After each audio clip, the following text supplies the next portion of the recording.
Hello, friends, and welcome to Book Folk, the show where we chat with bookish creatives from all over the book world. I'm your host, Christian Raffetto. Today, we're chatting with my dear friend, Eugene Luning. Eugene is an author, speaker, and spiritual director who has written many books over the years. The majority of Eugene's work is aimed at helping readers to engage Scripture with their imaginations. His most notable work in this vein is a children's storybook Bible entitled The Moments with Jesus Encounter Bible, 20 immersive stories from the four Gospels. Today, Eugene and I talk shop, covering the importance of reading thoughtfully, the art of capturing a moment, writing in the first person, writing for children, and working with illustrators. He is a craftsman of the highest order, and beneath it all runs the current of his passion to know Jesus and to make him known. I can't wait for you to meet my friend, Eugene Luning.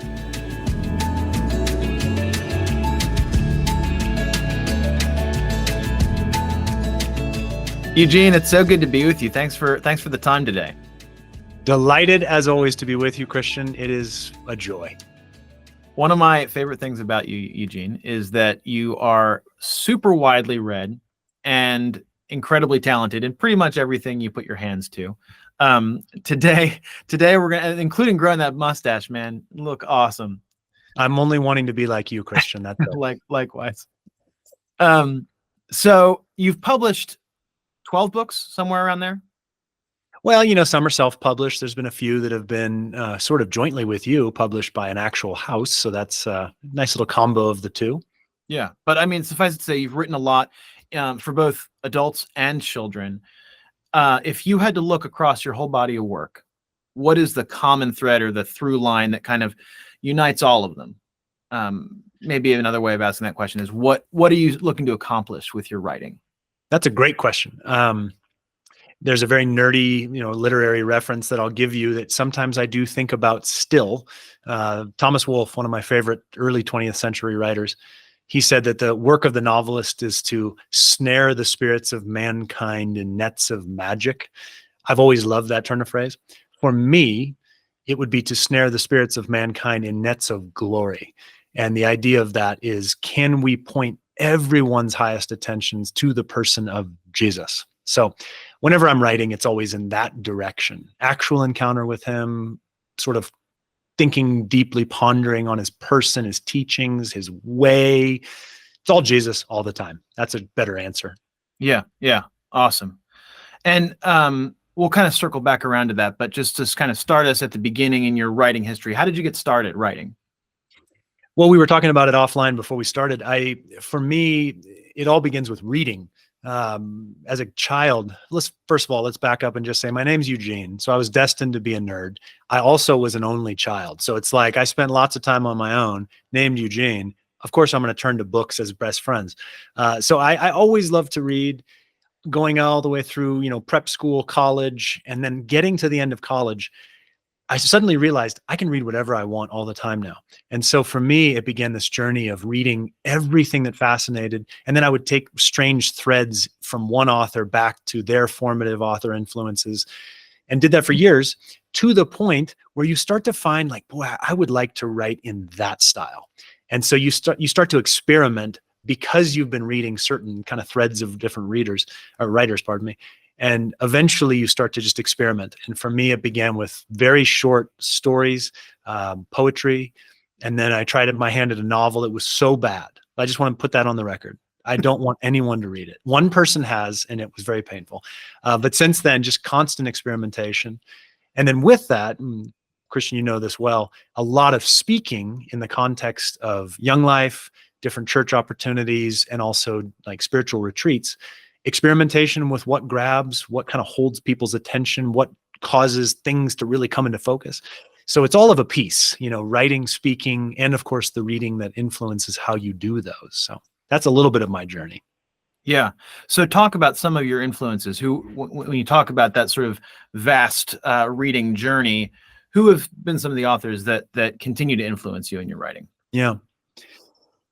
My eldest child is named Hadley because all the way back to probably when I was 15, I was a total passionate devotee of Hemingway. So his first wife's name was Hadley, and I always thought that was a great name. Well, here we are. She's almost 17 years old, and her name's Hadley. So Hemingway was, in a lot of ways, sort of the gateway drug for me, because I loved this visually declarative style. And that began kind of a whole like foundational understanding of how we write, whether it's fictional or non-fictional. Through him, really, I began going backwards into Turgenev, one of the great Russian writers. Hemingway always said he was fighting with Tolstoy. So, of course, you have to read all of Tolstoy. When you read Tolstoy, of course, you're going to sidestep over to Dostoevsky. Then into the French writers, Maupassant, definitely Proust. So some of these people, though very different in style, became kind of like my tutors throughout my 20s and 30s. In terms of spiritual writers, I always loved Bonhoeffer for the way in which he kind of like drew you to the most perfect, precise way of thinking about things, especially in like longer form, like the ethics. I don't know, I can go on and on, but I love the way that writers' influences are clear the more you read in each of them, and you can see the threads that come through narratively. And I love that stuff. It's the stuff I really like to nerd out about. How have you taken some of those influences that are really disparate and way different from the stuff that you write, and how have you kind of distilled them into the spiritual formation genre that you typically write in? Well, you used a perfect word. You used the word distilled.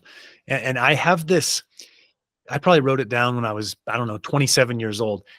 Maybe you've heard of Plato's theory of the forms, this idea that we're sort of born with innate senses of certain things that maybe have a perfect form outside of reality.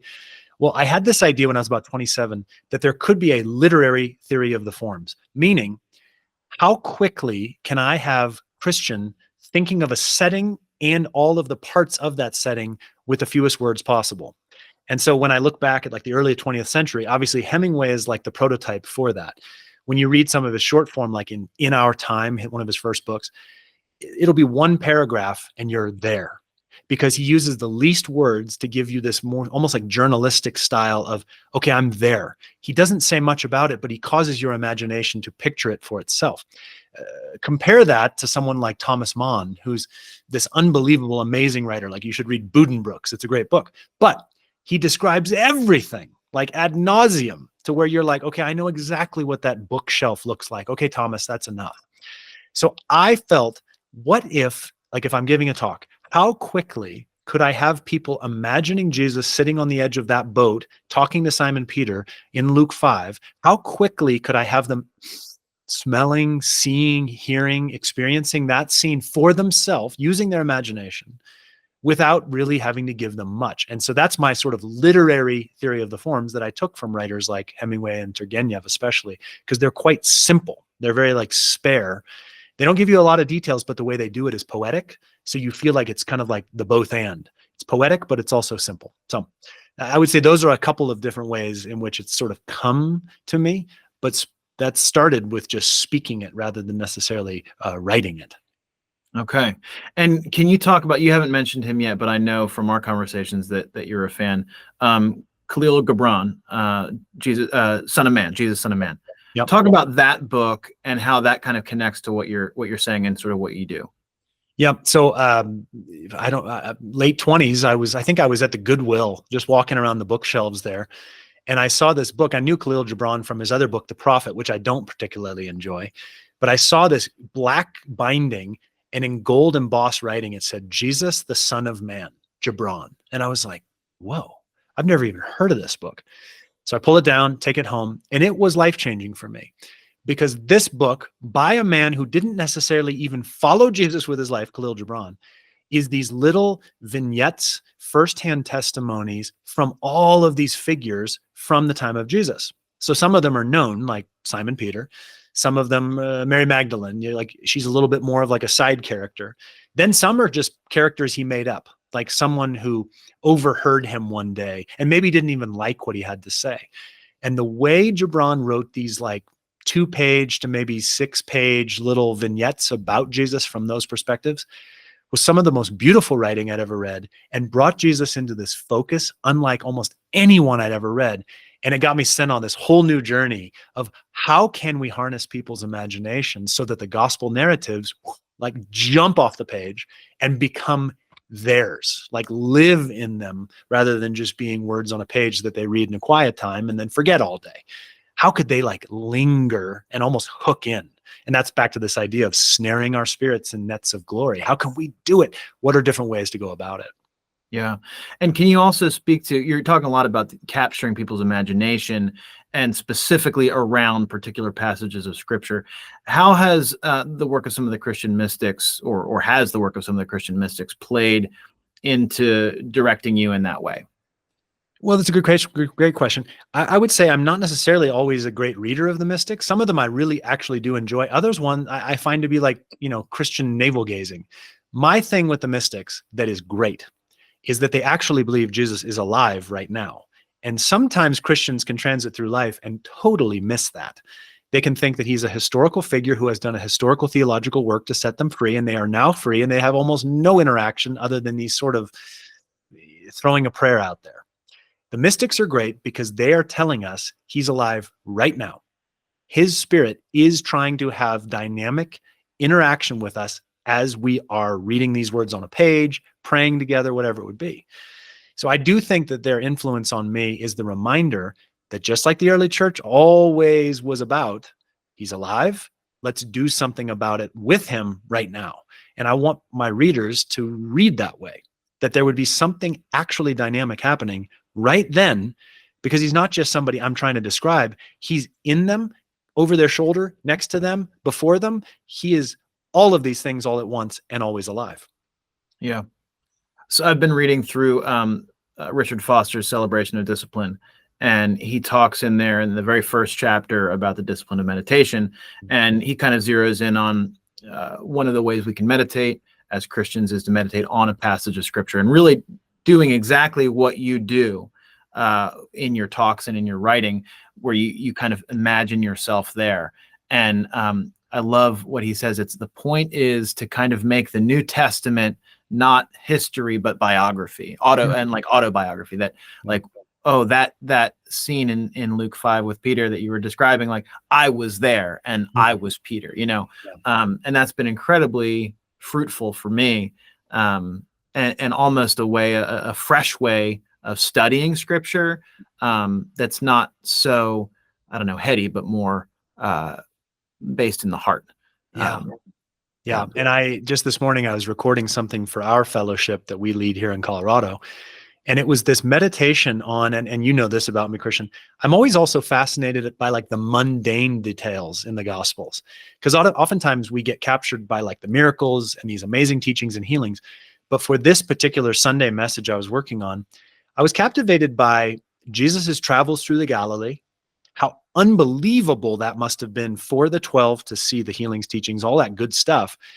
But then they had to, at times when Jesus, who knows, maybe he was just like asleep under a tree at night. They had to stop and say, what's going on? Where is all this going? What's he about? What's the plan? And I imagined this week and was quite captivated, again, mundane details, by the fact that there were times that Jesus was just over there asleep under a tree. He was like the silhouette, and they were all having their own little lives right there next to the God of the universe incarnate. And I just thought, that's actually kind of a lovely little detail that I hadn't really thought much about until like Tuesday this week. And I, for whatever reason, kind of captured by it now. Yeah, that's cool. So let's dive into one of these stories. The story of the loaves and the fishes and the feeding of the 5,000. So Eugene, imagine you are the boy there presenting your lunch to Jesus to share with these people. Your lunch being your writing abilities. This is a question I've been asking some folks. Who are the people in the crowd that Jesus is taking your offering and then feeding? Who are the people in that crowd for you? Boy, what a great question. You and I had the opportunity to work with the crowd of Ecstasis, a wonderful kind of online literary magazine that now has a physical imprint. I do think there are people who are looking for something that's a bit more experimental in terms of a sort of fictional nonfiction of the Gospels. So I think there are people who are hungering for that different voice, maybe bringing just a tad more poetry to the cadence of how these narratives that we all know well kind of come alive and jump off the page. So I would say there's sort of the Christian literary crowd that I'm like, well, if they read it, I hope they enjoy it. But because a lot of my work I tend to then use in other contexts, whether it's for spiritual retreats or even our fellowship we lead here, I want it to be for everyone. I want there to be a kindergartner whose parents bring to Anchor this Sunday, who stays with the fellowship, doesn't go up to the childcare time, and stays with us. And they actually are tracking because it's like capturing them. They're like, whoa, I didn't actually know that Jesus was like that.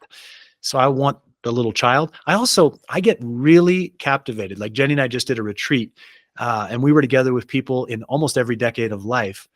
And there was a gentleman, I would guess he's in his 60s, who towards the end of the day, I looked over and there were like tears going on. And I think it was because a lot of what had become rote and pure ritual was suddenly feeling like a presence, a man walking into the room and like putting his hand on his shoulder. So it was for that man too. These are the people. They're kind of all the people, but maybe a few little kind of niche groups within that I guess I kind of do think about them unconsciously while I'm working day by day. I think that's the best way I can answer. That's a good question, though. I like it. Yeah, I for sure think that your sort of the anointing, if I want to use a charismatic expression, that you have is sort of like quickening people who've gotten a little bit bored with the gospel. And that was my experience just in reading your work and in talking with you, that like, well, thank you. Hey, no, this is real. It was real back then. It's still real. The same Jesus is still alive today. And so your writing kind of reaches off the page and like shakes the reader by the shoulders and says like, wake up and look at him. It's a beautiful thing. Thank you. Man, I'm really encouraged by that. Yeah. So we're kind of jumping around here. Jump back to sort of the mechanics of writing, and we were talking about your influences and sort of how you distill those influences. Talk about how you've honed your craft over the years, because I know that's been an important thing for you and that you put a lot into your work. What does that look like for you? That's a great question too. Boy, you're full of great questions. We only ask good questions on this podcast. Of course, that's the point. Yeah, to a degree, it matters what kind of a project I'm working on. So I would say let's talk about that. I just described it as like sort of fictionalized nonfiction. So let's imagine that I am working on a particular narrative in the Gospels. What I'll tend to do, and this is something I've experimented with in speaking over the years, is first of all, think of the narrative as we already know it. Like I referenced Luke 5, the calling of Simon Peter, James, and John. So here's the bare bones of that little, I don't know, maybe 10 verses. It says that Jesus comes through the town. It's probably Capernaum. He comes down to the shore. A huge crowd gathers. It sounds they're pressing up against him so that his feet are almost in the water. He looks over and sees Simon Peter. He gets in his boat, says, please push out. He finishes his teaching. Then he turns again and says, you catch anything? Peter says, no. Let's go throw out some nets in the deep water. Peter wants to argue, but says, no, you're right. I trust you. Let's go. They end up catching so many fish in one haul that they have to call James and John. James and John get flagged from the beach. They come out, and now they're trying to get all these fish up and almost sinks both boats. Then it says that Simon Peter drops to his knees. Lord, I'm a sinful man. Forgive me. Jesus says, now you're going to catch men. They go to shore. They leave everything and follow. That's the bare bones. Like I just narrated to you, whatever it is, 10 or 11 verses. Well, what I like to do in terms of my sort of method is, first of all, read a passage, something like that, who knows how many times, 8 or 10 times in a row. And I pay attention to how it was for every single, let's call them audience in that moment. First of all, I'm going to set it probably with Simon Peter. He's sort of the main central character in that moment. And I'm going to imagine him based upon what we know. Last night, they didn't catch anything. That's said maybe in verse 7 or 8. So he's sitting there furious, frustrated. The fact that he then later has to call James and John tells me that probably they are down the way, or maybe they've even walked off in disgust that they all have to go home and say, hey, we didn't catch anything. So they're separated from him. So he feels this separation, isolation. He's sitting there. And then these are the important things that nobody almost ever talks about. Each of these people was actually living the day they were living. So his 5 senses were completely activated as he's sitting there mending his nets. So he starts to hear the sound of what? The great crowds. he's going to be hearing that before he sees it. So I want to describe that. And I want us to all be in the place where we know what it's like when a great crowd is coming by. So we have to write about that, but do it poetically, lovely. Well, then he's going to start to see them. First 10 people, then 100 people, then 1,000 people. Where did all these people come from? Then, and I always want to put Jesus in the centerpiece kind of location, he sees him. And this is something we had fun with when we were working on the Moments with Jesus Bible for children. How do we kind of create that moment? Like, and then it was him.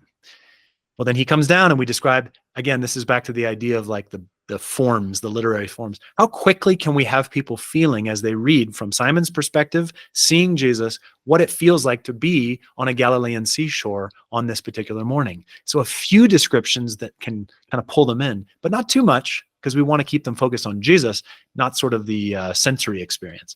Well, then we go through stage by stage, making sure that each part comes into a clearer focus so that by the time they leave their boats on shore and leave everything to follow him, it actually makes sense.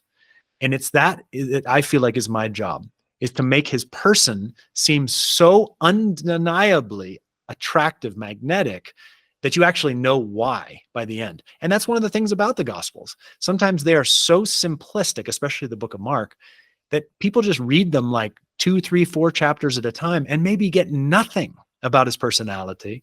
And that's what I want to come across. So that's why I give kind of a long form explanation, is I'm trying to situate my own picturing of it outside of what's just written there to the sort of like human and human nature experience of a Simon Peter or a James or a John or, you know, Mary and Martha or Lazarus or whoever it would be. Let's put them in the place where we can actually see through their eyes and have the experience that perhaps they had, so that it's our experience now. Does that make sense? Yeah, for sure. Thank you for walking us through that process. But if I can go a little deeper with you. Yes. So how have you practiced, you know, there's a skill to writing about a sensory experience so that the reader feels it. Yeah. So let's just take sensory experience for a minute, and then maybe we'll talk about dialogue or something. But how have you practiced and honed your ability to capture a sensory experience? Yeah. Well, I don't want to turn him into an idol because he's not a good one, but a lot of this came from Hemingway for me. I've read every single thing he ever wrote multiple times, and I've read all of his letters. I've read other people's reactions to him.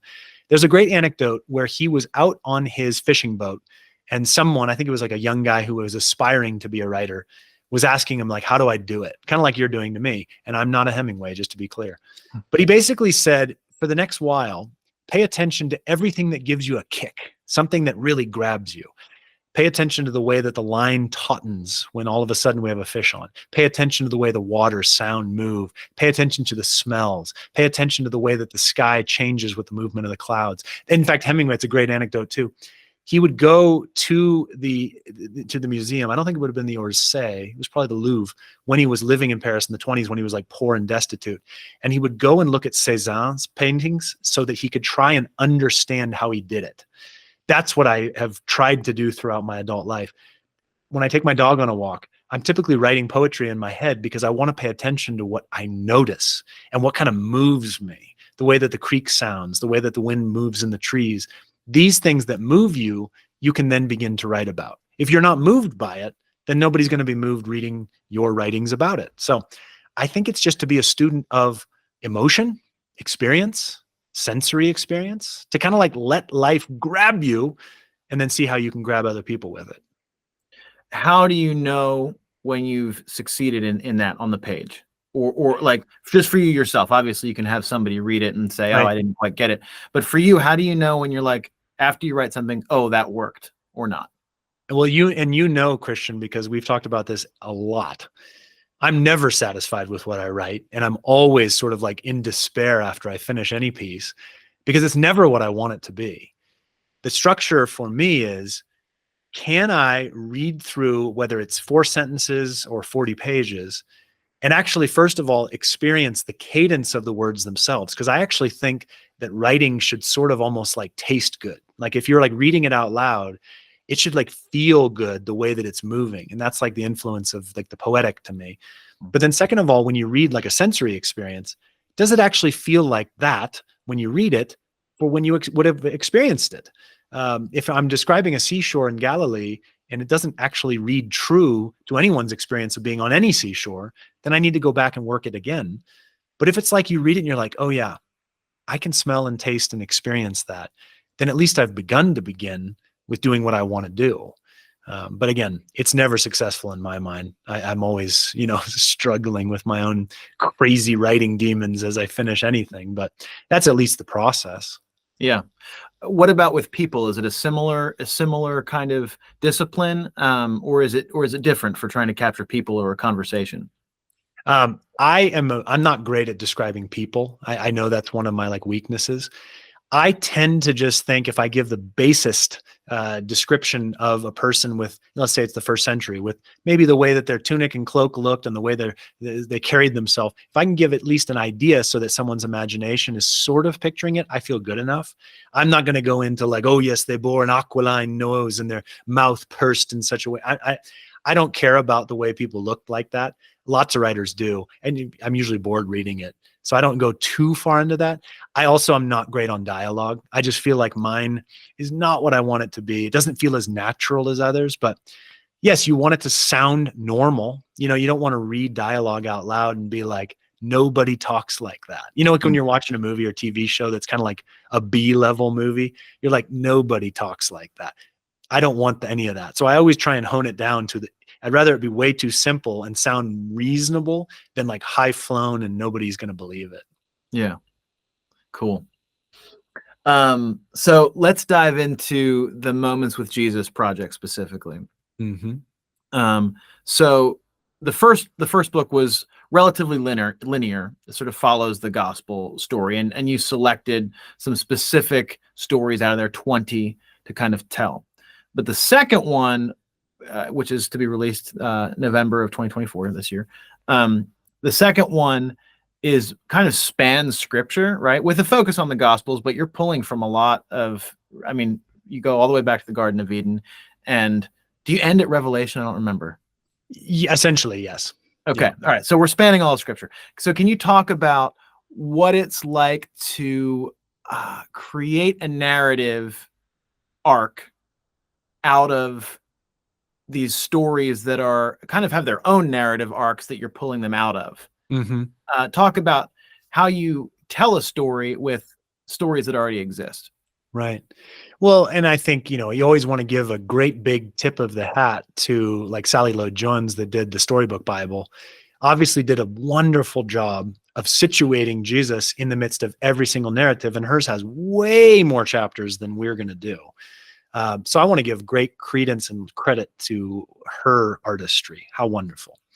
For me, I, as I've already talked about, I'm always looking for the parent who's reading to their child to bring something into focus that perhaps they haven't thought about. Like we are starting with Adam and Eve and creation. Well, everybody has read Genesis 1, 2, 3. Everybody knows these accounts. And so to just give them is not quite enough. And so you're asking the question, how did we span back?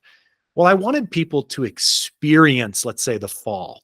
And so I remember Christian and I worked hard on that chapter because at first I wrote it in a more straightforward way and it was kind of boring and it was like everything else. But then we had this idea of what if they were taking a journey, like walking through Eden toward this tree of the knowledge of good and evil. And we got to see all the beauty of union with the Godhead. It was perfect. And then they eat of the fruit and they walk back on the same journey and they actually see the ramifications of sin and of brokenness. And that was really interesting because then we were telling a story of human nature under the consequences of the fall, almost allegorically. Here's what it looks like as it ripples out through all creation and through our hearts. And so I always like to try and find an angle that's different and that's maybe going to teach something theologically in almost a pictorial way. Here's how it looks that we are broken and that creation is broken. So that's how we did it in the early narratives. I remember we were also working on how can we bring in prophecy. So we kind of used King David as the psalmist in the ways that he would speak toward the son of David to come. Kind of did the same thing. We framed it so it was David having an experience of the prophetic and all of it would point to Jesus. And I think it's a chapter, I'm I'm excited about it. I'm looking forward to people reading it in a few months and seeing how they receive it. So I think that's a little bit maybe an answer to your question. Is that going in the right direction there, Christian? Yeah. So each of those kind of individual stories, you sort of create a narrative arc within it, but then it fits under this broader narrative arc of the whole book, Right. which kind of, we ended up deciding just it would be simple. The Bible already has a narrative arc. Let's just do that with these little spots or glimpses into it. Do you think it's easier to write kind of with some of these stories that already exist? These are true accounts that you're just imagining into. What's harder about that and easier about that than just sort of like creating fiction out of thin air? Right. Well, for me, it's easier because these are narratives that have captured my heart. They are something that I want to actually live from.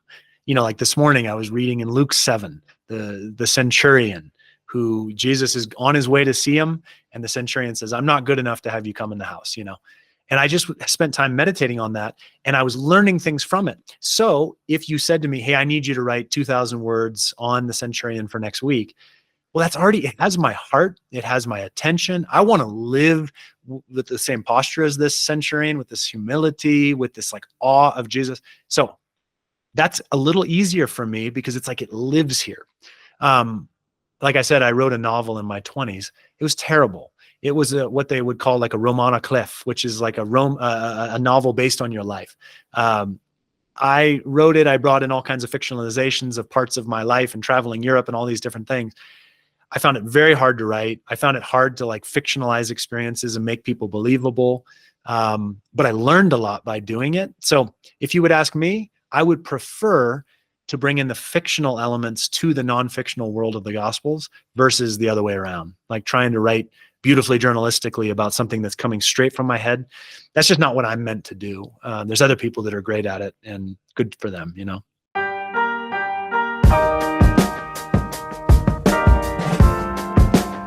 Hello again.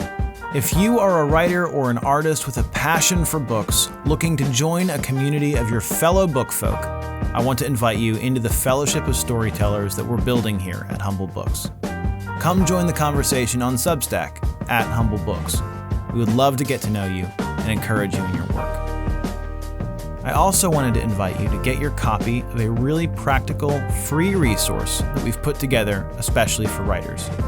It's a guided journal that's been written around profound insights on writing from the great C.S. Lewis.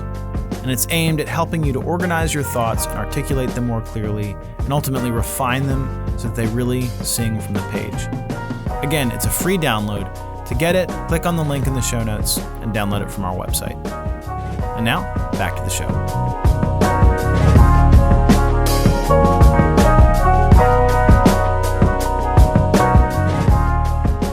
You've worked a lot with kids, and you've worked a lot in the local church, and specifically the American church. That's our context, right?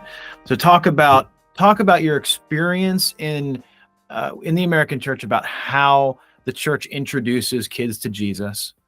In your experience, how has that been really successful, and maybe how has it not been successful? And how does what you're doing with the Moments with Jesus series kind of speak to that current cultural climate? It's a great question. It's a huge question. So I'm a product of kind of faithful church going. I lost my mother a few years ago, but she took me to church, every Sunday, and that I give wonderful honor to her for making it a place that I would want to go. So that's great. The American church, what a blessing that we have so many opportunities and iterations through denominations, through different streams that are all over all of our American cities, towns, et cetera. I think what a blessing. And sometimes we look at the warts on the church and we're like, oh, it's a mess. But you know what? How wonderful that there are people going to seminary and preaching and teaching and, childcare people who are thinking about ways to talk about. All of these things are strengths that we must never lose sight of, because there are places in the world where it's like illegal to have these experiences. So what a blessing. In my own experience, I think that there were lovely older people like in the nursery program. And then as I got older in like junior high and high school, who did a great job of delivering interesting content that I think went into my heart and, made me who I am in Jesus. So that's awesome.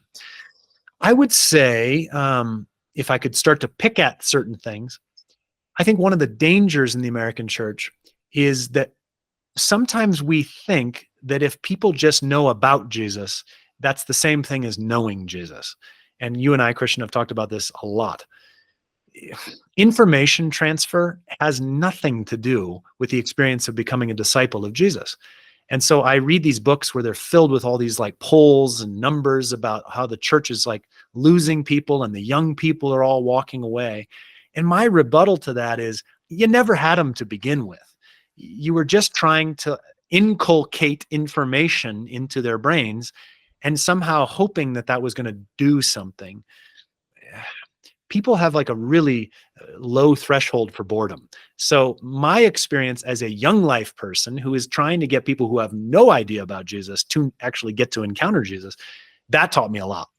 Because if I was going to stand up in front of people, I, first of all, had to really know Jesus. I couldn't like wing it, having not walked with him at all this week, and expect that they wouldn't be bored or at least read between the lines and say, this is just a bunch of information. So we ourselves, like Christian and Eugene, every single person watching this right now, you need to actually encounter and know and enjoy Jesus before you do any talking about him. For you to get up and like give your most amazing sermon, not having walked with him ever or this week or today, well, it rings false. We have to walk with him before we can talk about him, write about him, do anything for him. Otherwise, the world just says, well, it's just one other philosophy of life. We know that it's everything. Well, we need to let it be everything in our hearts. So I think that's what comes to mind. I already mentioned the word boredom. I just think we rely on people's ability to be bored too much. If it's really boring, people will want to leave before they actually get to like the nub of it. So we actually need to write sermons that are artful, interesting, experimental. If you consistently do like the 3 points that are alliterative, like, oh, the 3 P's of following Jesus, if that's all you ever do, that is boring. I'm like bored talking about it right now. We need to actually be thinking about ways in which in the early church, they were captured by the awe of Jesus. So I bet you their sermons were 4 minutes, but it was all just gushing. We need to have more of that and less of, well, I learned this in seminary or in Bible school. We need to move off in different directions. And frankly, at times, learn from the world around us. How is it telling stories? How are we going to not emulate necessarily, but learn from so that we can grab people's imagination, teach them in a new way? I don't know. I'm starting to ramble, but those are some of the thoughts I have. Yeah. So speak to continue in that vein and talk about how in the Moments with Jesus Story Bible, you made this concerted choice to set it in the first person for the most part. So still kind of your typical, when I say typical, I mean your style of telling, narrating, imagining into these gospel accounts. But instead of doing it from a third person narrator, you've got it where the person reading is in the story. Talk about that choice, and I don't know, some of the hard parts of that and some of the successes of that. And also how that addresses what you've just been talking about in terms of boredom and kind of missing an experience or an encounter with him. Yeah. It was a choice that we made early, and I will give credit to you, Christian, because I think a couple times I sent you chapters that were more third person, and you're like, I don't think so. So we made a choice. Let's stick with the first person. I think the reason we did that is because children really do view the world completely simply for themselves. And so with my own children, with your children, like we are relatively self-centered people until we sort of come out of ourselves, are drawn out of ourselves. So for children, I do think first person is really simplifying because it causes them to imagine these things through their own eyeballs, ears, the way something might smell. They're doing that, experiencing it, and then it becomes quickly internal. If something is being described with like an omniscient third person narrator, I think kids can get lost at times and they're like, wait, where am I? Am I down there or am I up here looking down at it?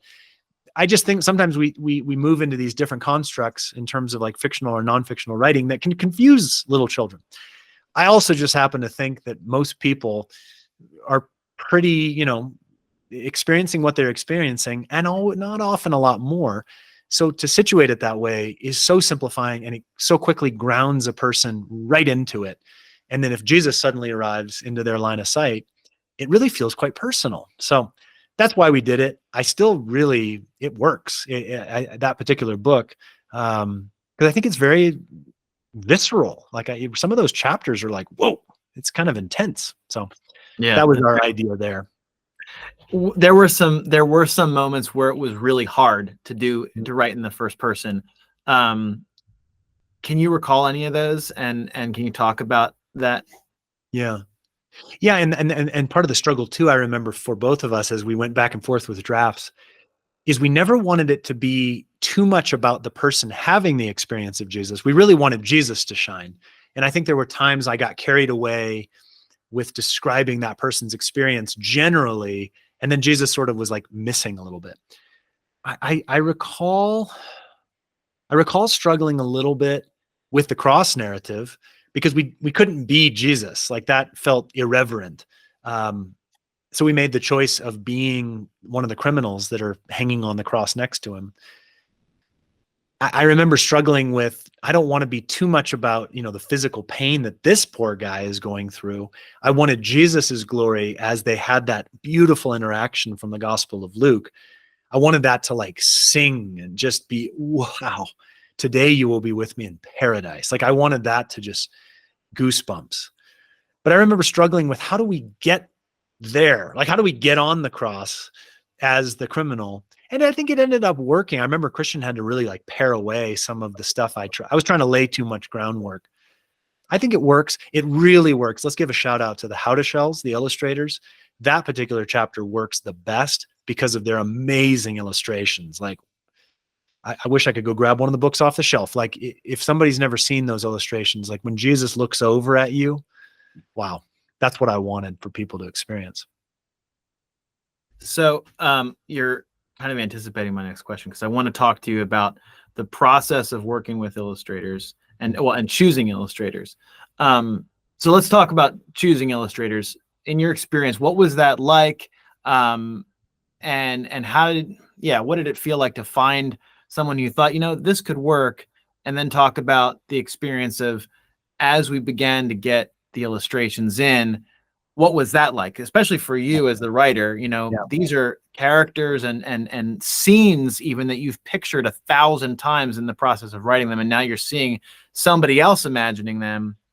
First, start with the choosing of the illustrator. What was that like?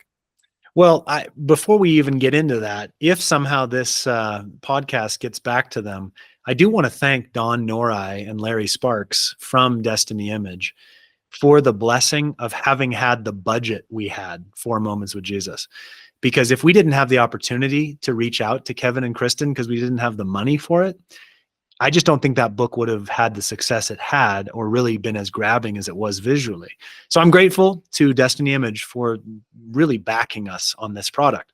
I remember, Christian, when we were looking at all kinds of illustrators across all kinds of different realms, it's just this strange thing inside you. Like, what looks like how you see it in your brain. So I remember we had talked about, maybe we got down to probably 3 different illustrators. I think it was 2 individuals and then this interesting husband-wife team, the How to Shells.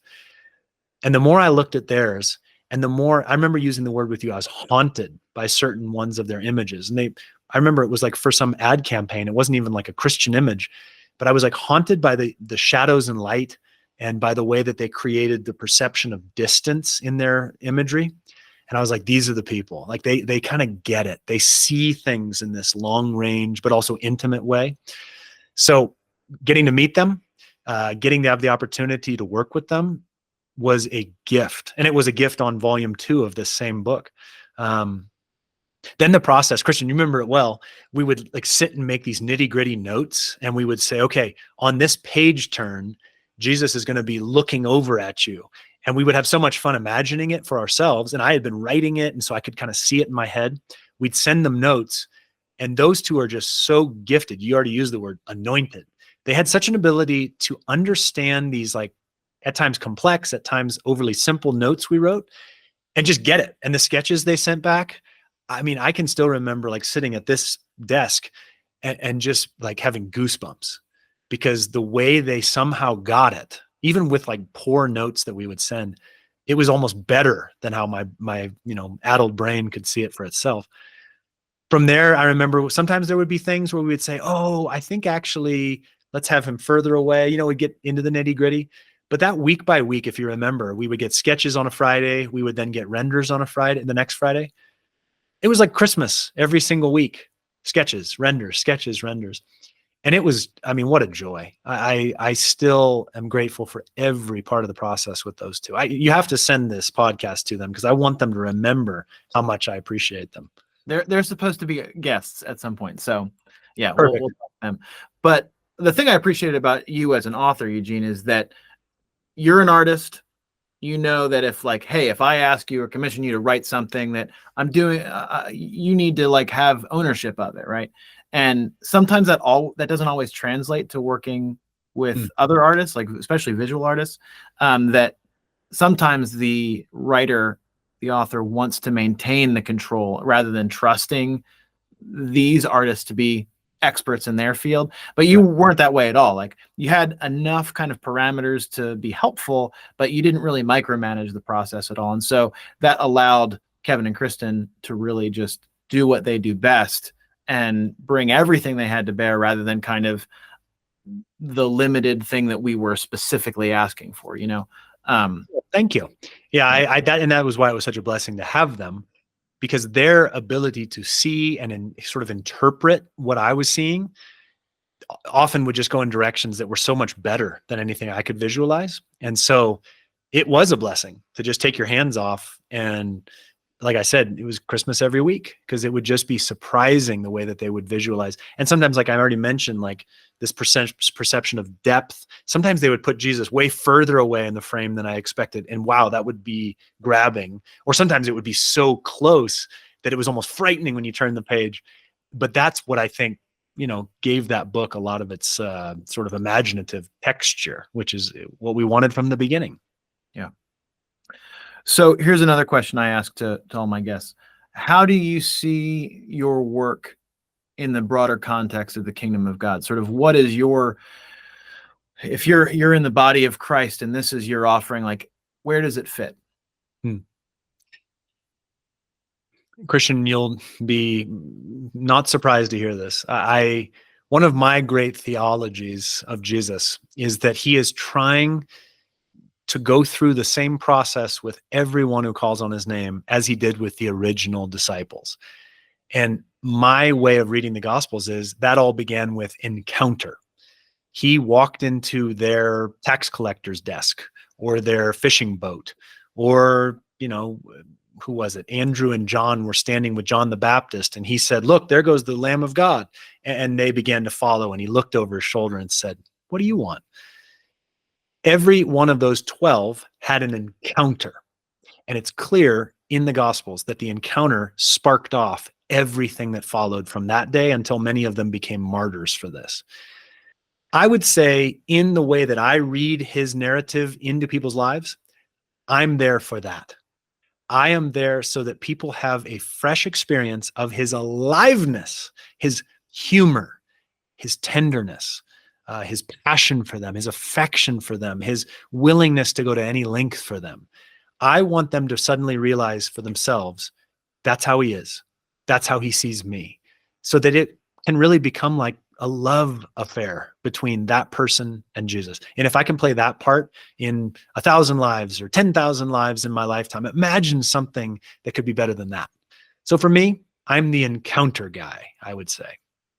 If you had to give some advice to our listeners who are would-be writers or who are in the process of honing their craft, what would you say? I'm going to start with something that sounds negative, but it's not. If you think writing is easy, then you're a bad writer. It's not easy. And the times that it feels easy is when you're not writing very well. Typically, the harder it feels is when I'm starting to begin. then it's going to go through a million iterations and a lot of me walking up and down in this study that I'm currently sitting in. Literally, I mean, Christian's been with me on this journey, like pulling my hair out, feeling depressed, having to take the dog for a walk because I feel like I'm just going to go crazy. So if it feels too simple, you should have someone else read it and say, now give me an unvarnished opinion, because they're probably going to say, yeah, it's good, but I think you can do better. That's when the hard work begins, when it's painful.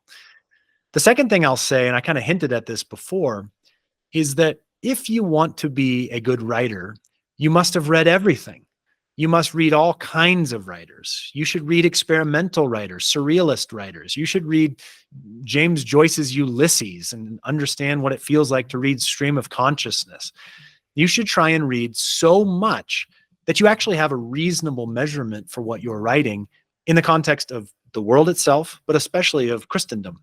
And then with that, actually meditate upon the goodness of the Lord in the midst of the writing you're trying to do. Enjoy the process with him. If you are struggling and it feels really hard, talk to him about it. Like, go on that journey, whether you're writing secular or sacred things, and talk with him if you're feeling pain points, if it's starting to flow, like be with him as you do it. Those are just a few things that come to mind. Those are good. When you talk about the hard part of writing, and when you're in those moments of pulling your hair out, what do you do? I named it, I have to go for a walk, because I start to have crazy thoughts. And you remember this well, Christian. I'll have days where I'm like, I'm not even meant to do this at all. Like, who was I ever trying to joke around with that I could be any kind of a writer? That's when I need to go for a long walk and be like, all right, Lord, I am freaking out. All I want to do is bring you into focus. Let's just focus on relaxing, enjoying you, and maybe go back and reread what I just wrote. But I honestly just need to set it aside. And what I've also learned is sometimes it's good when you have to get to the very painful task of editing, not to look at something for a long time. You know, it's like if you finished your great Christian novel or great secular novel yesterday, do not start editing tomorrow because it's too fresh to you. You can't read it well. You need to wait until it's unfamiliar to you so that it actually reads like it'll read to the person, you know, who's going to be reading it if it's a trade paperback. So those are just a couple thoughts. Yeah. What do you do when you're stuck? Is it the same thing? You go for a walk, or other things to kind of like get over that writer's block? Yeah. I'm doing it again. Back to Hemingway. Hemingway always said that you should write to the point where you know what's coming next and then stop. Essentially, let each day be its own day. And I remember actually talking with your wife, Christian, with Reagan about this.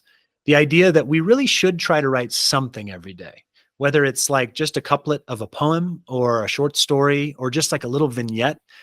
Trying to write a little bit every day keeps us in the rhythm of it and keeps kind of those juices flowing.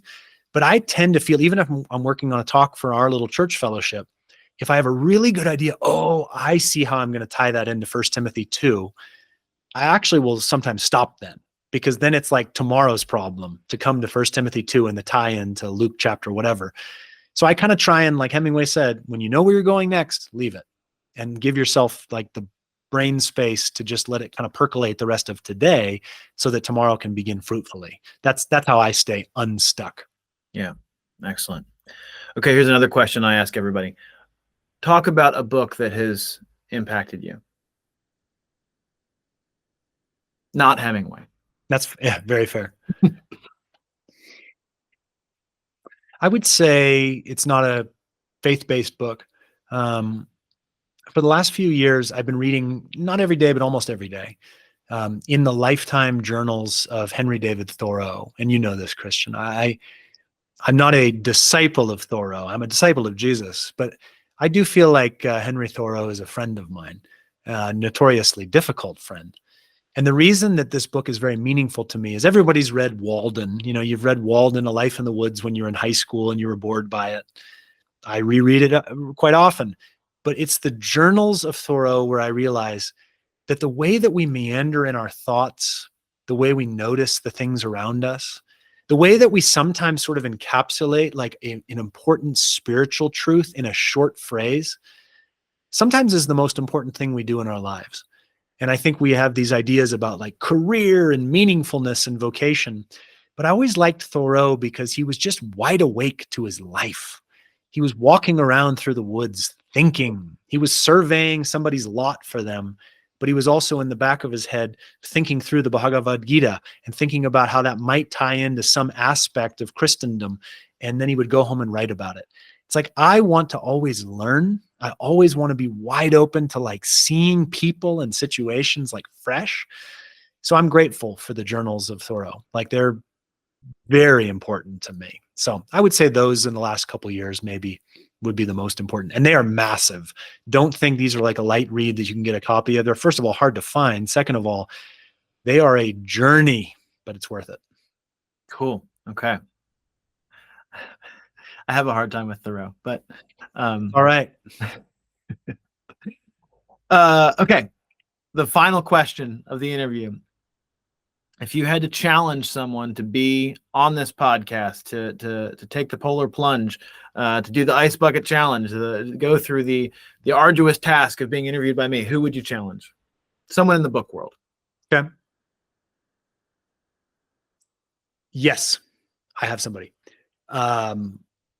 Christian and I, when it was me in person, I was fortunate to get to be put into a new friendship with a gentleman named Morgan Snyder.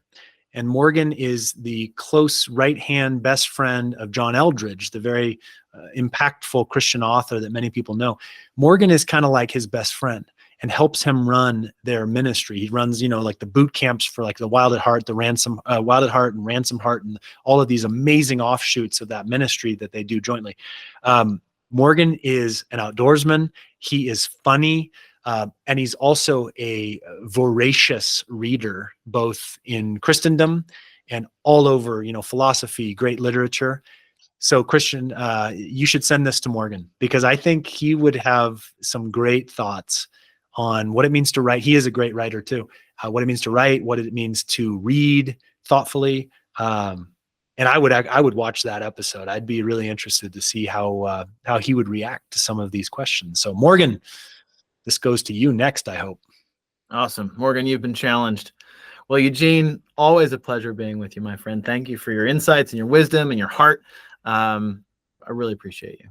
Christian, you are a dear friend, and I am so grateful to the Lord for his bringing you into my life. So thanks for thinking of me. It's been fun to be with